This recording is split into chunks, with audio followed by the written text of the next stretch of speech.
وبيننا وبينكم الميدان والأيام والليالي.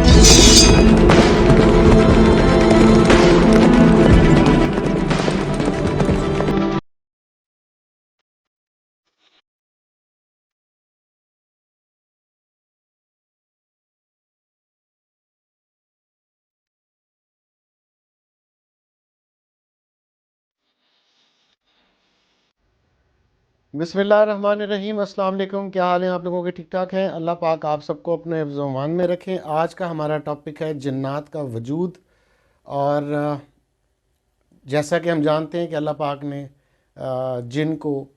آگ کے شعلے سے خلق کیا ہے، لیکن ہم یہ نہیں جانتے تھے کہ وہ آگ کا شعلہ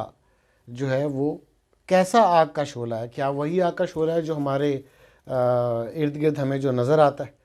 اور میں تو خود بھی آپ لوگوں سے ڈسکشن سے پہلے یہی سمجھتا تھا کہ آگ کا شعلہ وہی ہے جو ہمارے آس پاس جو ہم کو نظر آتا۔ لیکن آپ لوگوں کے لیے جو میں کوشش کرتا ہوں، اسی کوشش میں مجھے پتہ لگا کہ وہ نار سموم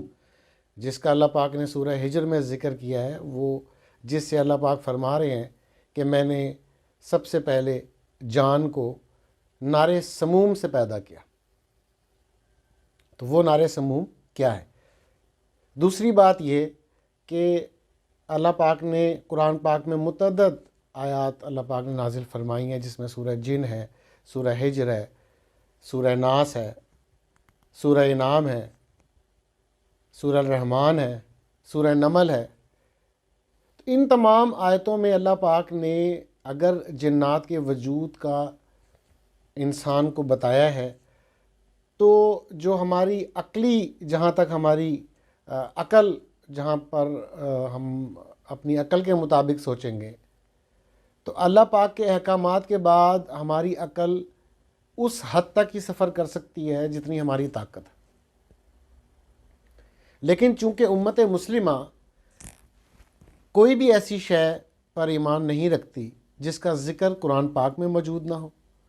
اور جس کی تصدیق محمد اور آل محمد صلی اللہ علیہ وآلہ وسلم نے نہ کی ہو، تو چونکہ جنات کے وجود کے حوالے سے موجود ہے، تو ایک مسلمان ہونے کے ناطے ہمارا ایمان کا حصہ ہو گیا کہ ہمیں اس بات پر یقین کرنا ہے جو اللہ پاک نے فرما دیا۔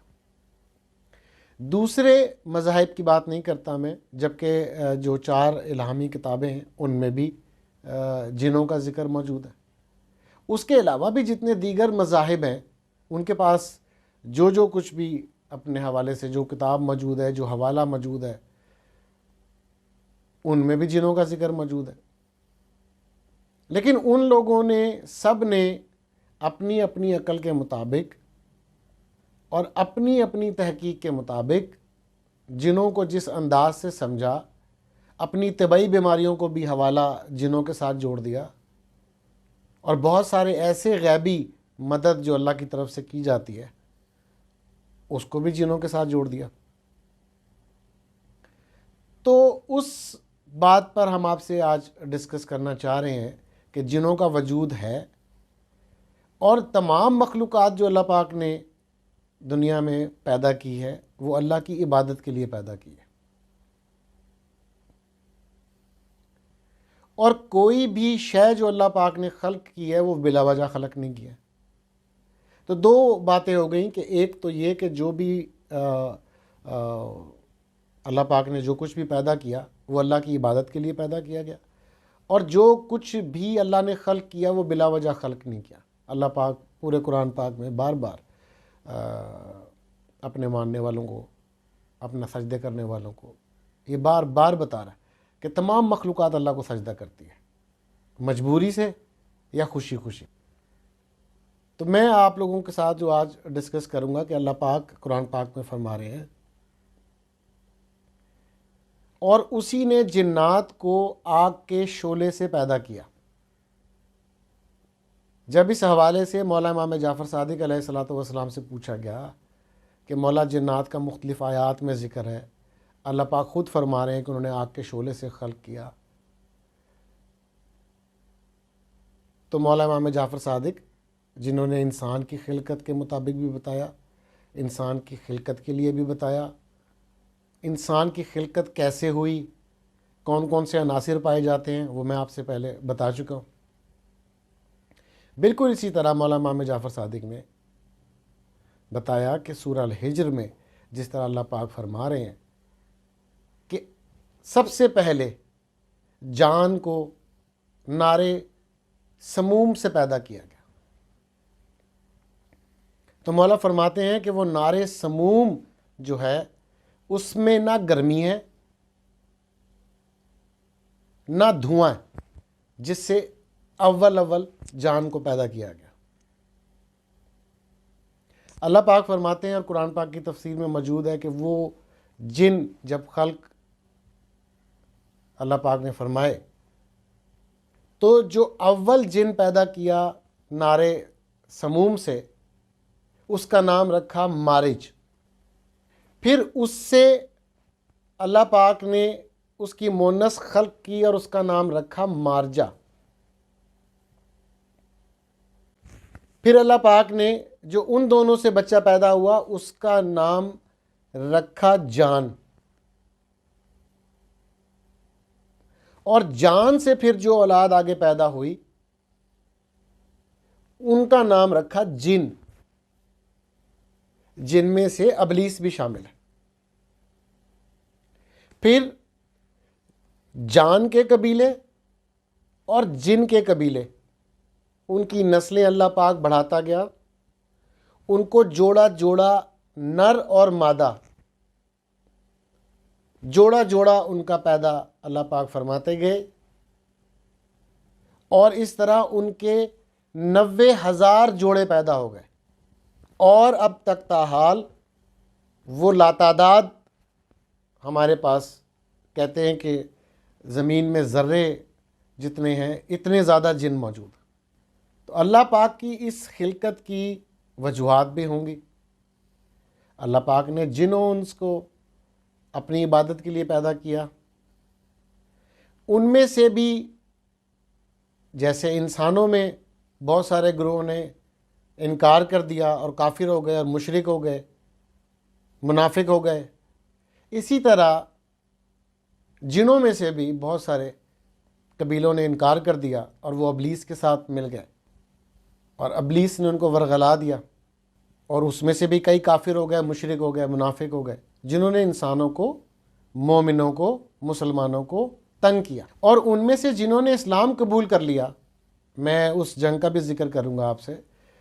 نیکسٹ ویڈیو میں انشاءاللہ، جنگ بیر العلم، وہ جنگ جو رسول پاک صلی اللہ علیہ وسلم کی موجودگی میں حضرت علی نے لڑی، اور جس طرح جنہوں نے پہلے رسول پاک صلی اللہ علیہ وسلم کی رسالت کا اور اللہ کی وحدانیت کا انکار کیا، اور جنگ مسلط کی جنہوں نے، ایک صحابی قتل ہوئے، جب ایک صحابی شہید ہو گئے اس کے بعد جنگ مسلط ہو گئی، اور پھر رسول پاک نے اس جنگ کا سلسلہ میں آپ کو نیکسٹ ویڈیو میں انشاءاللہ بتاؤں۔ ابھی جو ہمارے دو موضوع ہیں میں نے آپ کو بتا دیا کہ ایک جن کی تخلیق اور ایک عقلی، سائنسی اور مذہبی نقطہ نظر کے مطابق جنات کے حوالے سے نظریہ۔ جی دیکھیں، ریسرچر ریسرچ کر رہے ہیں اور وہ تحقیق ان کی جاری ہے، ان کی کاوشیں جاری ہیں، اور وہ جنات کے وجود کے اوپر کام کرتے ہیں اور کرتے رہیں گے۔ ہمارے بادشاہ جی ایک بڑی خوبصورت بات کرتے تھے، وہ کہتے تھے کہ اللہ کے جو احکامات ہیں ان کو پہلے آپ ایز اٹ از مانو، ان احکامات کے متعلق اللہ پھر خود مدد فرماتا ہے کہ آپ کو عقلی دلیل بھی مل جائے۔ اب دوسرے مذاہب کے لوگ وہ عقلی دلیل کو سامنے رکھ کے ریسرچ کرتے رہتے ہیں، اور ان کو کامیابی اس طریقے سے حاصل نہیں ہوتی جس طرح ایک ایمان والے کو اللہ پاک مدد فرماتے ہیں۔ اس کی وجہ یہ ہے کہ اگر ہمارے مذہب میں اور ہمارے قرآن پاک میں دیگر الہامی کتابوں میں جن کا ذکر موجود ہے، تو جنہوں نے الہامی کتاب پر ایمان رکھنا ہے وہ جنوں کے وجود کا انکار نہیں کریں گے، اور جب وہ جنوں کے وجود کا انکار نہیں کریں گے تو اللہ پاک ان کی مدد فرمائیں گے کہ ان کو ان کے وجود کا احساس بھی ہو جائے، اور اگر کوئی جنوں کا وجود ان کو نقصان پہنچا رہا ہے تو اس کو روکا بھی جا سکے، اور اگر کوئی جنوں کے وجود سے فائدہ پہنچ سکتا ہے تو فائدہ بھی پہنچ جائے۔ یہ بہت باریک ایک بات میں نے آپ سے کی ہے، ایک لطیف پہلو ہے ہماری اس گفتگو کا، اگر آپ اس کو سمجھیں کہ تو نفسیات کے ڈاکٹر جو ہیں، جو مطلب غیر مذہب، جو میں آپ کو بتا رہا ہوں کہ نان مسلمس کے نزدیک ظاہر ہے کہ جنات کا کنسیپٹ کسی اور طرح سے ہے۔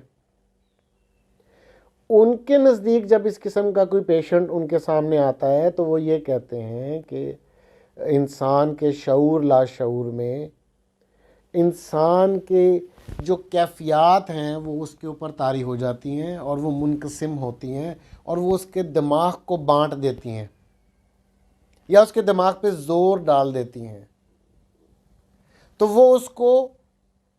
پاگل پنے کو اور بٹے ہوئے دماغ کی طرف جوڑ دیتے ہیں۔ اگر ان کو کیفیات کا اندازہ ہو تو ان کو یہ معلوم ہو سکے کہ پاگل پنے میں، بٹے ہوئے ذہن میں اور جادو کے اثر میں کیا فرق ہوتا ہے۔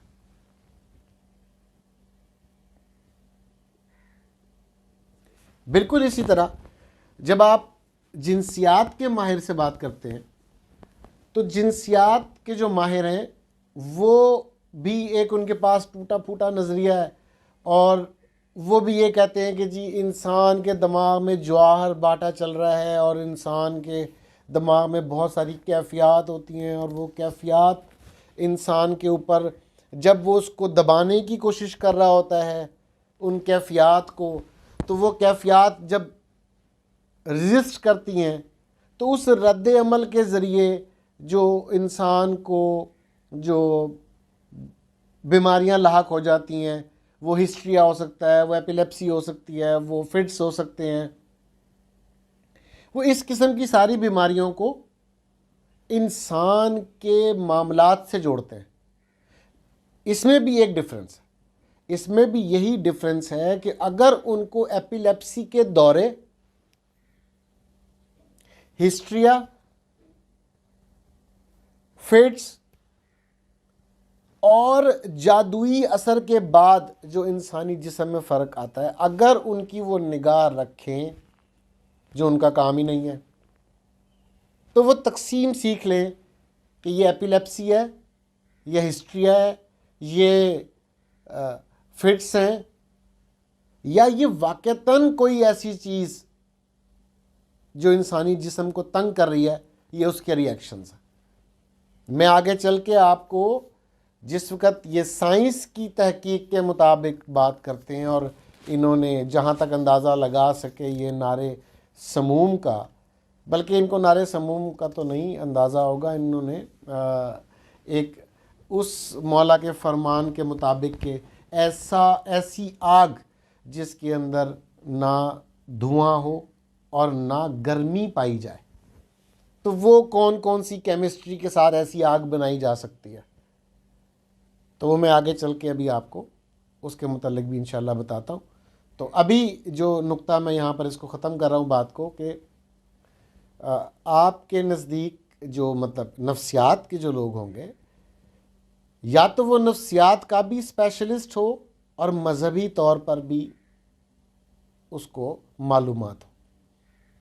کیونکہ انسان کی بادشاہ جی فرماتے تھے کہ انسان کی روحانیت اس کی نفسیات سے جڑی ہے۔ اب اس کو بھی اس جملے کو بھی تحقیق کی ضرورت ہے کہ انسان کی روحانیت اس کی نفسیات سے کیسے جڑی ہے، یہ بالکل ہی سبجیکٹ الگ ہے۔ بہرحال تو نفسیات کے بندے سے آپ کیسے یہ پوچھ سکتے ہیں کہ اس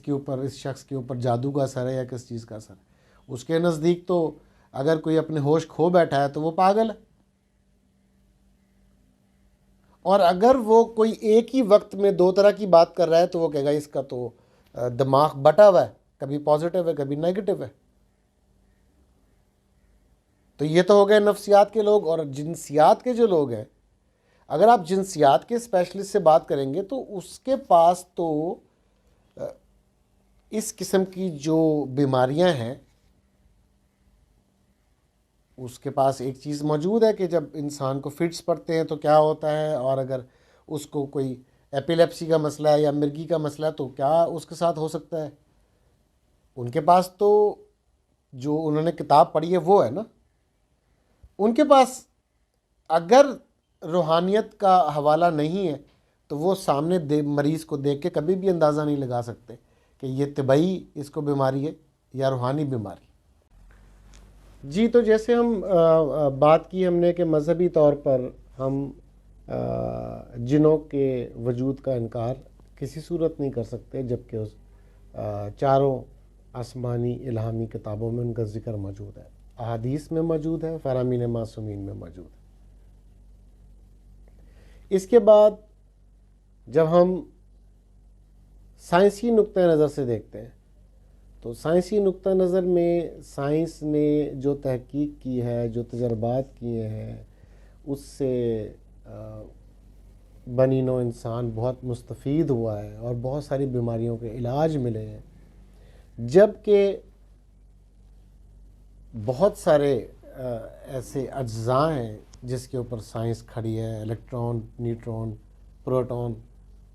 ان اجزاء کو کسی نے دیکھا نہیں، اور بہت ساری ایسی بیماریاں اور ایسی چیزیں ہمارے پاس ہمارے سامنے ہیں جن میں وائرس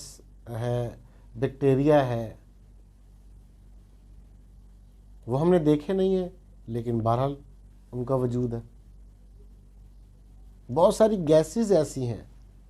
میں سائنس کے حوالے سے بات کر رہا ہوں، بہت ساری گیسز ایسی ہیں، نائٹروجن، آکسیجن، ہائیڈروجن، اب ان کا وجود ہے پر ہم نے دیکھی نہیں ہے۔ تو اگر آپ سائنس میں کچھ عناصر کو بغیر دیکھے مان سکتے ہیں، جو کہ بلکہ انسانی جسم میں بھی ایسے عناصر ابھی تک موجود ہیں جو میں پہلے بیان دے چکا ہوں کہ ان عناصر تک ابھی تک انسانی تحقیق نہیں پہنچی، لیکن فرامین معصومین میں موجود ہیں۔ اللہ نے جس فطرت پر اور جس قدرت کے ساتھ انسان کو بنایا ہے اس میں وہ موجود ہے، انسان نہیں پہنچ سکا، اس کی تحقیق نہیں پہنچ سکی۔ تو اسی طرح بہت ساری گیسز ہیں، بہت سارے جراثیم ایسے ہیں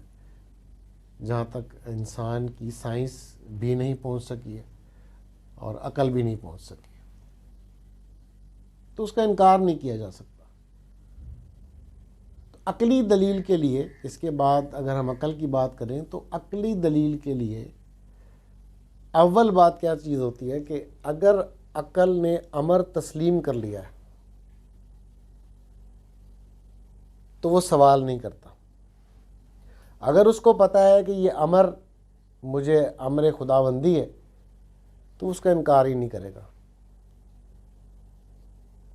عقل وہاں پر اپنے پیر نہیں پھیلائے گی۔ انسان کی فطرت ہے، انسان کی فطرت میں حواس خمسہ ہے۔ انسان چاہتا ہے اپنی عقلی دلیل کے لیے، پہچان کے لیے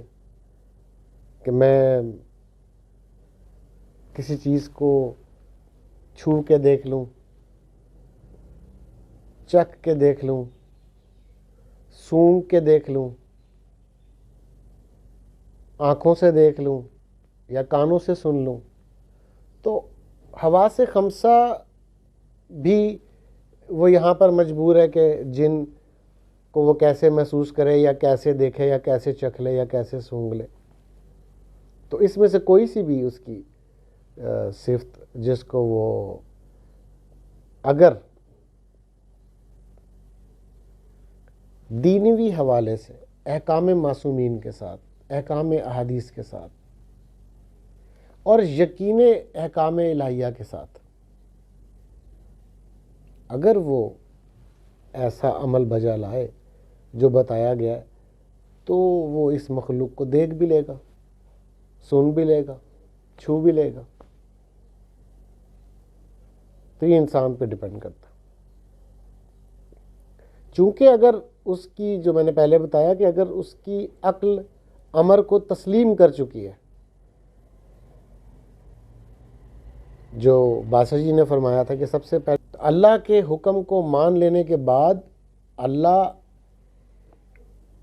انسانی سکون کے لیے